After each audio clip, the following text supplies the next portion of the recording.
Hello, this is Mark Satterfield, and welcome to another chapter in my periodic one-off series within the Velvet Rope Playbook that I'm calling the Bougie Handbook, your definitive guide to crossing the velvet rope. Tonight's chapter, Bougie Dress Code. Looking effortless takes effort. Let's start with a truth nobody wants to say out loud. Looking this relaxed is a full-time job. The bougie wardrobe is a masterpiece of contradiction. It whispers, "I just threw this on," while screaming, "I spent $480 on this sweater and I don't even want to talk about it." It's not flashy. It's not tight. It doesn't beg for attention. It assumes it already has. Bougie style lives somewhere between off-duty ballet teacher and heiress doing errands before her silent auction. And while trends come and go, bougie dressing follows its own compass: neutral, natural, and just a little nonchalant. If you're picturing a closet full of black, white, and beige, well, you're not wrong. Bougie dressers operate on a muted frequency. Think soft knits, oversized silhouettes, and trousers that say, "I have a house in the Berkshires, but I summer in Europe." There's no shouting, no rhinestones, no zippered moto jackets from the clearance section at Zara. Logos are either non-existent or so discreet they might require a monocle. The closest thing Bougie has to a slogan t-shirt is a small French brand no one's heard of. Bonus points if it was bought in Paris, even though there's a U.S. retail outlet online. Bougie dressing is defined by three things: texture, drape, and vibe. The fit is slightly loose, but not lazy. It moves, it flows, it says, "I meditate, but I also know my tailor by name." The fabrics, natural or bust. Linen, cashmere, wool, silk, preferably, raw or hand woven.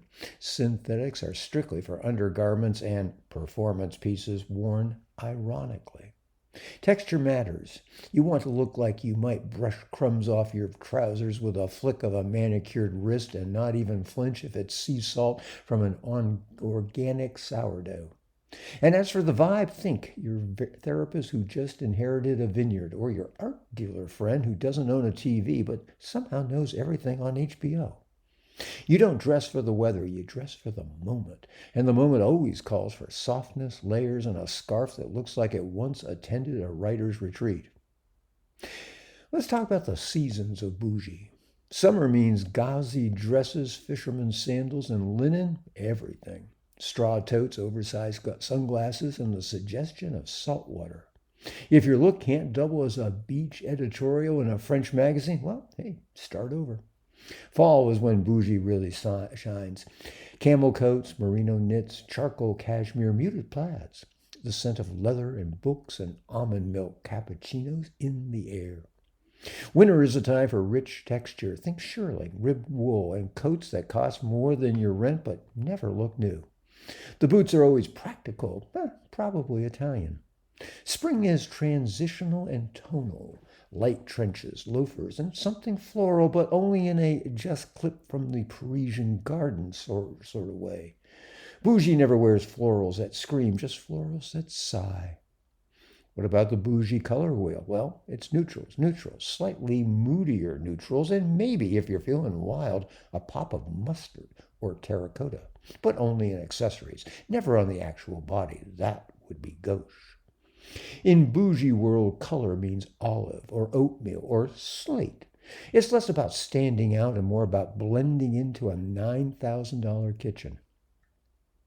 Let's talk about the art of looking underdone. This is a crucial skill, the underdressed overdress. You don't look styled. You look like someone who just happens to pair vintage dreams with a low tank and gold hoops that belong to your French godmother. It's a lie, but it's a convincing one. Wrinkles are fine if they're linen. Hair can be messy if it's the kind of messy that requires product. Shoes are flat or blocked-heeled, never stilettos, unless you're channeling "I live in Milan and still get invited to Fashion Week." And please, for the love of the Babo, no bodycon. Bougie silhouettes are forgiving, soft. They suggest that you're so secure you don't need to be snatched. just moisturize.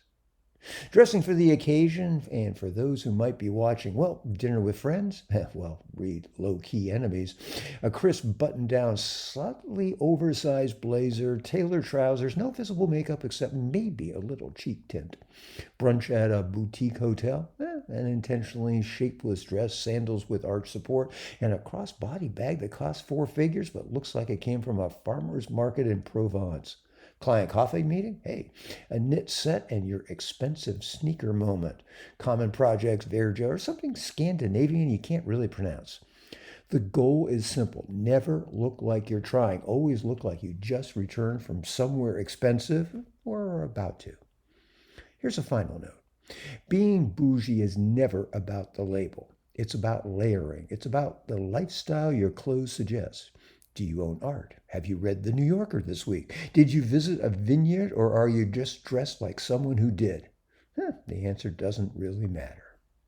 This is Mark Satterfield. Thanks for listening to this chapter of the Bougie Handbook, your definitive guide to crossing the velvet rope.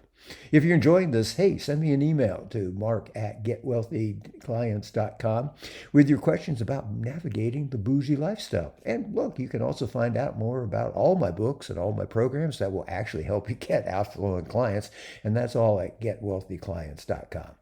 Okay, I'll be back at you soon, but until then, hey, bye for now.